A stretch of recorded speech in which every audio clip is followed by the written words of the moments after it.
Have you been wasting gas the entire time without realizing it? Because almost every driver believes one of these saves more fuel, but most people never actually test it. Some swear rolling the windows down is smarter because the AC uses engine power. Others say keeping the windows up is better because open windows create drag and make the car work harder.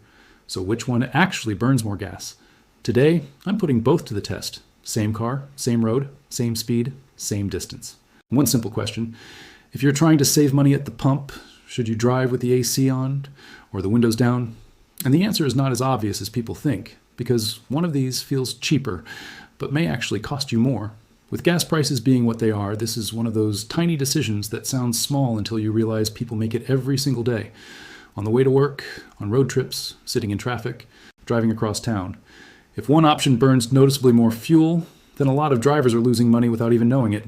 So here's exactly how I'm testing it. I'm taking the same car on the same route and trying to keep everything as controlled as possible.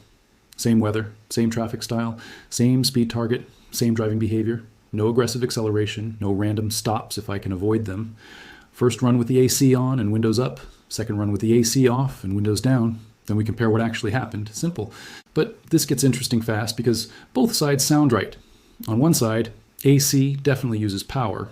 Your compressor has to run, and that extra load comes from the engine. So if the engine is doing more work, it makes sense that fuel use could go up. But on the other side, rolling the windows down changes the shape of the car moving through the air. And once you're driving at higher speeds, that drag can start fighting you hard. So even though the AC is off, the engine may have to work more just to keep the same speed. That means the real answer might depend on one thing most people ignore: speed. And if that's true, then a lot of advice online is only half right. Before I even start the test, I want to make one thing clear.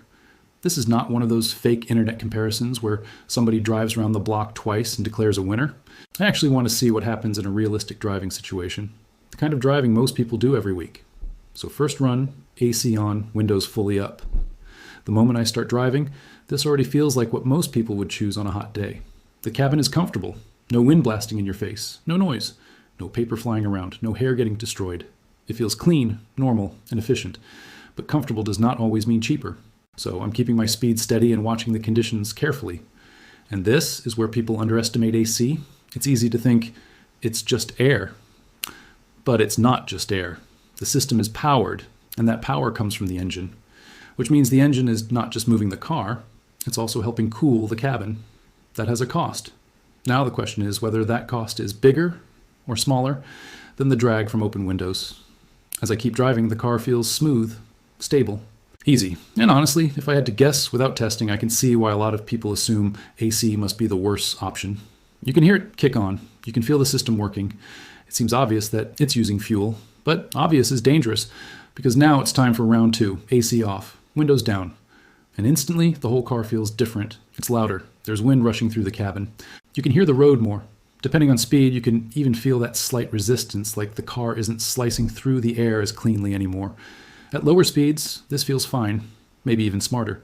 No AC load, fresh air coming through, and it seems like the engine should be doing less work. But once the speed climbs, you start to notice something. The airflow isn't free.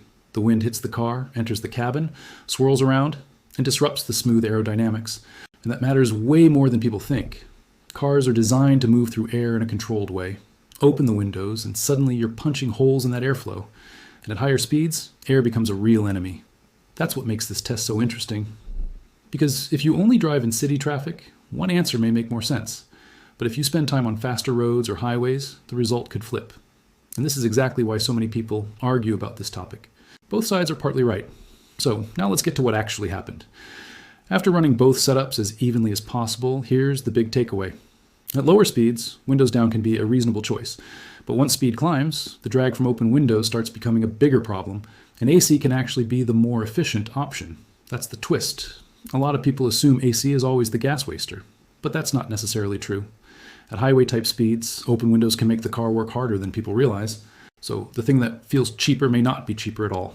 And that's the part most drivers miss. They think in terms of one system using power versus one system using none. But driving efficiency is not just about what's powered directly. It's also about resistance. If your car has to push harder through the air because your windows are open, that extra effort can absolutely show up in fuel use. So the better question is not, does AC use gas? Of course it does. The better question is, Which one makes the engine work more under these conditions? And once you think about it that way, the answer becomes much more interesting. At slower city speeds, the drag penalty from open windows is smaller, so turning off the AC may help. But at faster speeds, especially when you're cruising for longer distances, keeping the windows up and using the AC can actually be the smarter move. So in a way, the internet argument is wrong on both sides. It's not AC always.